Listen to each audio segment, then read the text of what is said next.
Hello friends, welcome back to my channel প্রিয়ার রান্নাঘরে তোমাদের সবাইকে স্বাগত। আশা করি তোমরা সবাই খুব ভালো আছো। আজকে বানাচ্ছি এঁচোড়ের কষা, কিন্তু একটু ইউনিক স্টাইলে। বাড়িতে চিকেনের বোনলেসের কিছু সলিড পিস ছিল, সেই চিকেনের পিসগুলো দিয়ে আজকে এঁচোড়ের কষা বানাবো। খেতে কিন্তু দুর্দান্ত হয়, ভাত রুটি সবের সঙ্গে কিন্তু এটাকে সার্ভ করতে পারো। তাহলে চলো প্রথমেই আমরা এঁচোড়টাকে কেটে নিই। প্রথমেই এঁচোড়টাকে কেটে নিতে হবে, আর এঁচোড় কাটার জন্য প্রথমে যে কাজটা করতে হবে, দুই হাতে ভালো করে কিন্তু সর্ষের তেল মেখে নিতে হবে, তাহলে এঁচোড়ের আঠাটা কিন্তু হাতে লাগবে না। প্রথমে মাছ বরাবর এঁচোড়টা কেটে নিয়ে তারপর সাইড থেকে এরম করে পিস করে নেওয়া হবে। বাটির মধ্যে আগেই নুন আর জল রেখে দেওয়া হয়েছে, চাইলে এই জলের মধ্যে অল্প একটু তেঁতুলও রাখতে পারো।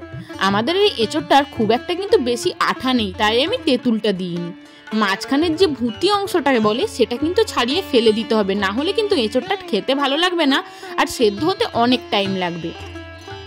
একটু বড় বড় করে পিস করে এঁচোড়গুলোকে প্রথমে কেটে নেওয়া হচ্ছে। তোমরা কারা কারা এঁচোড়ের কষাটা খেতে ভালোবাসো আমাকে কিন্তু কমেন্ট সেকশনে জানিও। নর্মাল এঁচোড়ের কষা তো আমরা সবাই খাই, কিন্তু চিকেন দিয়ে যদি এঁচোড়ের কষা বানানো হয়, বাচ্চা থেকে বড় সবারই খুব ভালো লাগবে। বিশেষ করে বাচ্চারা অনেক রকমই সবজি কিন্তু খেতে চায় না, এইভাবে একবার এঁচোড়ের তরকারিটা ওদের করে দিয়ে দেখতে পারো। এঁচোড় আর আলু কেটে নেওয়ার পর আলাদা করে আমি সেদ্ধ করে রেখেছিলাম। দেখো, কড়াইয়ের উপর সরষের তেল গরম করে সেদ্ধ করে নেওয়া এঁচোড়টাকে প্রথমে একটু আমরা ভেজে নিচ্ছি। আমি এঁচোড় আর আলুটা আলাদা করে সেদ্ধ করার সময় ভিডিও তুলিনি, কারণ ভিডিওটা অনেকটা বড় হয়ে যেত, তাই আলু এঁচোড় আলাদা করে সেদ্ধ করে নিয়ে আমি ভিডিওটা দেখাচ্ছি। এঁচোড়টা এখানে ভাজতে দিয়ে দেওয়ার পর অল্প একটু নুন দিয়ে দিলাম, দুই পিঠে একটু হালকা করে ভেজে এঁচোড়টাকে তুলে নিচ্ছি। তারপর ওই তেলের মধ্যে আলুটাকেও ভেজে সেম প্রসেসে তুলে নেব। আলাদা আলাদা করে একটু ভেজে নিলে তরকারির টেস্টটা কিন্তু আরো ভালো হবে। আলুটাকেও দেখো অল্প নুন হলুদ দিয়ে হালকা করে ভেজে নিয়েছি। খুব বেশি তেল দেওয়া মানেই তো এই গরমে বেশি তেল খেলেই প্রবলেম, তাই অল্প তেলের মধ্যেই আলু আর এঁচোড় ভেজে নিয়ে কড়াইয়ের মধ্যে বড় চামচের 2 চামচ সরষের তেল দিয়ে দিয়েছি। তারপর গোটা গরম মশলা ফোড়ন দিয়ে দিলাম, যার মধ্যে আছে এলাচ, লবঙ্গ, দারচিনি। 2টো মিডিয়াম সাইজে কেটে রাখা টমেটো আর 4টে চেরা কাঁচা লঙ্কা দিয়ে দিলাম। অল্প একটু নুন দিয়ে দিলাম, যাতে টমেটোটা খুব তাড়াতাড়ি নরম হয়ে যায়। এবার নাড়াচাড়া করে টমেটোটাকে ভেজে নিতে হবে যতক্ষণ না পর্যন্ত টমেটোটা নরম হয়ে যাচ্ছে। টমেটোটাকে মোটামুটি কিছুক্ষণ আমরা ভেজে নিয়েছি। আর এই মশলাটা কিন্তু খুব ভালো করে কষাতে হবে, যেহেতু এঁচোড়ের কষা বানাচ্ছি, মশলাটা কষিয়ে কষিয়ে না করলে কিন্তু খেতে ভালো লাগবে না। এই সময় কিন্তু অ্যাভেলেবেল বাজারে এঁচোড় পাওয়া যাচ্ছে। এই এঁচোড়ের কষার পাতলা করে মুসুর ডাল হলে কিন্তু দুপুরে খাওয়াটা জমে যাবে। আমি আলাদা আলাদা করে বাটা পেস্ট দিইনি, একসাথে আদা, রসুন আর পেঁয়াজ বেটে নিয়েছিলাম মিক্সিং জারের মধ্যে, ওই বাটার পেস্টটা দিয়ে দিলাম। টমেটো ভেজে নেওয়ার পর এই বাটার পেস্টটা দিয়ে কিছুক্ষণ ভালো করে কষিয়ে নেব। এবারে যে বেসিক গুঁড়ো মশলাগুলো আছে সেগুলো একে একে দিয়ে দেবো। প্রথমেই দিয়ে দিলাম ছোট চামচে 2 চামচ হলুদ গুঁড়ো, 2 চামচ কাশ্মীরি লঙ্কার গুঁড়ো, 1 চামচ দিয়ে দিয়েছি জিরে গুঁড়ো আর 1 চামচ ধনে গুঁড়ো। সবই আমি ছোট 4 চামচের 1 চামচ করে দিয়েছি।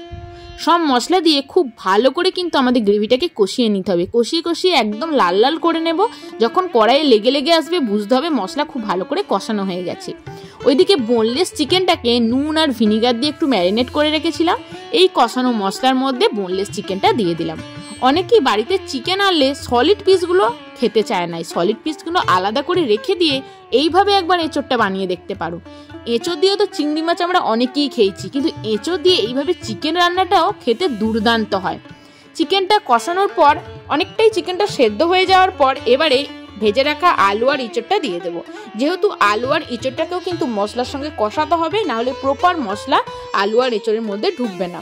চিকেনের সাথে আলু আর এঁচোড় খুব ভালো করে কিছুক্ষণ নাড়াচাড়া করে কষিয়ে নিয়ে 1/2 কাপ মতো গরম জল দিয়ে দিয়েছি। একদম শুকনো শুকনো হলে ভালো লাগবে না, একটু গ্রেভি গ্রেভি গামাখা হলে ভাতের সঙ্গে খেতে ভালো লাগবে, যেহেতু এটা আমি ভাত দিয়ে সার্ভ করেছিলাম। দেখো, গরম জল দিয়ে সব ভালো করে ফুটিয়ে নেব কিছুক্ষণ। এবার উপর থেকে দিয়ে দেবো রোস্টেড কাসৌরি মেথি। কাসৌরি মেথিটাকে একটু কড়াইয়ের মধ্যে নাড়াচাড়া করে নিয়ে রোস্ট করে নিলে কিন্তু ফ্লেভারটা আরো সুন্দর বেরোয়। চাইলে এখানে ধনে পাতাটাও ইউজ করতে পারো, কিন্তু কাসৌরি মেথিটা রোস্ট করে দিলে খুব সুন্দর একটা ফ্লেভার আসে। মেথিটা দিয়ে খুব ভালো করে একবার সবকিছু মিশিয়ে নেব, একদম আরেকটু কষা কষা বা গা মাখা করে নেব। দেখো, খুব ভালো করে এবার ফুটতে দিয়ে দিয়েছি। কিছুক্ষণ ফুটিয়ে নিয়ে এটাকে সার্ভ করে দেব। দেখতেই পাচ্ছ কালারটা দুর্দান্ত এসছে, আর কালারটা যত ভালো এসছে খেতে কিন্তু ততটাই ভালো হয়েছিল। একবার বাড়িতে এইভাবে এঁচোড়টা বানিয়ে দেখো, খেতে কিন্তু জাস্ট ফাটাফাটি হবে। আর আমাকে কমেন্ট সেকশনে অবশ্যই জানাবে বানিয়ে খেয়ে কেমন লাগলো। ভালো লাগলে লাইক করবে, চ্যানেলটা সাবস্ক্রাইব করবে। আর আমার ভিডিওগুলো যদি ভালো লাগে বন্ধু বান্ধবের সঙ্গে অবশ্যই শেয়ার করবে। থ্যাংক ইউ, তাহলে আজ আসি, টাটা।